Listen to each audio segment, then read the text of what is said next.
Welcome to our channel Learn by Animation. Subscribe our channel if you have not subscribed. It gives me motivation to make more video like this. China's approach to Buddhism and religion more broadly is shaped by a complex mix of historical, political, and ideological factors. While describing it as an attempt to destroy Buddhism may oversimplify the issue, it reflects real concerns about the state's actions to regulate, control, and sometimes suppress religious practices. Here, I'll outline the key elements influencing this dynamic, offering insights into why the Chinese government has taken actions that could be perceived as hostile to Buddhism. 1. Historical context of religion in China. Buddhism's role in Chinese culture.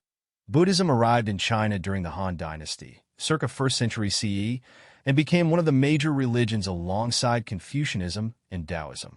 Over centuries, it influenced art, philosophy, and governance. However, it also faced persecution, such as the anti-Buddhist campaigns during the Tang and Song dynasties, rooted in fears of its foreign origin and competition with Confucian ideologies. Communism's atheistic foundation.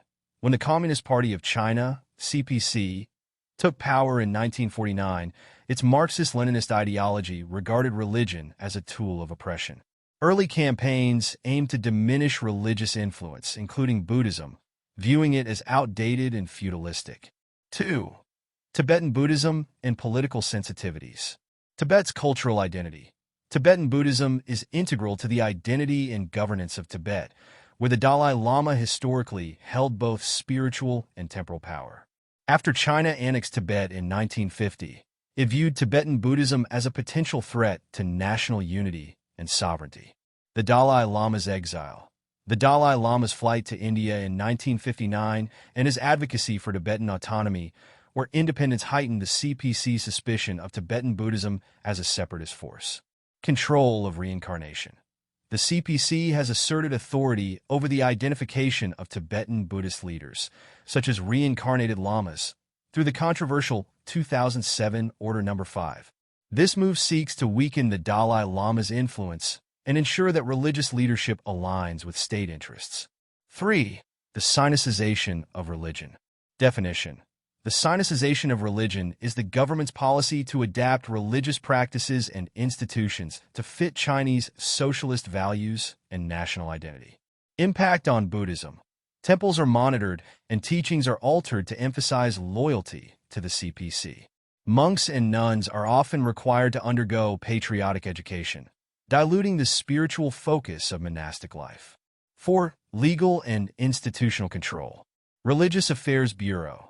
The State Administration for Religious Affairs, SARA, oversees religious activities, ensuring they remain within state-defined boundaries. Unauthorized gatherings, pilgrimages, or teachings are often suppressed. Restrictions on monasteries. Monastic institutions must register with the state and are subject to strict quotas for ordinations, funding oversight, and ideological education. Cultural commodification. Many Buddhist sites have been turned into tourist attractions, prioritizing economic gain over religious sanctity. 5. Human rights concerns.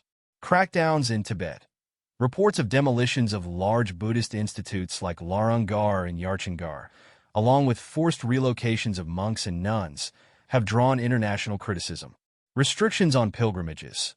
Pilgrimages to sacred sites, including those outside China, are closely monitored, and participants are often harassed.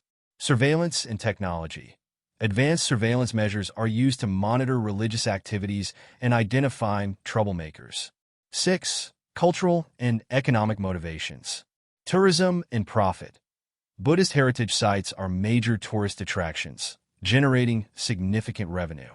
However, this often leads to the commercialization of sacred sites, sidelining their religious importance. Cultural control. By co-opting Buddhist institutions, the CPC seeks to redefine Chinese identity in a way that diminishes historical and foreign influences, asserting a homogenized, state-sanctioned narrative. 7. Global and domestic reactions. International advocacy. Organizations like Human Rights Watch and Amnesty International, along with the Tibetan government in exile, highlight these issues, pressuring China on human rights. Domestic compliance and resistance. While some Buddhist communities comply with state mandates, others quietly resist, maintaining traditional practices despite risks. 8. China's broader religious policy. Control over all religions. Buddhism is not the sole target. Christianity, Islam, and other belief systems face similar restrictions under the CPC's broader campaign against foreign influence and splittist ideologies. Promoting atheism. The government actively promotes atheism through education and propaganda, discouraging religious belief among the younger generation. 9. Conclusion. China's policies toward Buddhism stem from its broader goals of maintaining political stability, national unity, and ideological control. While the CPC claims to support religious freedom within limits, its actions reveal a strategy aimed at neutralizing any independent sources of authority or identity. This approach has resulted in significant cultural, spiritual, and humanitarian impacts, sparking criticism domestically and globally. Historical analysis. The relationship between Buddhism and Chinese state power over the centuries, focusing on patterns of suppression and revival. Tibetan Buddhism and its political ramifications. A more detailed look at the situation in Tibet, including policies like Order No. 5 and the role of the Dalai Lama. Sinicization policies in detail. The mechanisms and effects of the government's efforts to sinicize Buddhism and other religions. Human rights impact. A deeper dive into the demolitions of monasteries, forced relocations, and other human rights concerns. Comparison with policies toward other religions. How China's treatment of Buddhism compares with its approach to Islam, e.g., Uyghurs, Christianity, or Daoism. International responses and advocacy. The role of global actors in addressing or challenging China's policies on Buddhism. Cultural commodification and economic exploitation.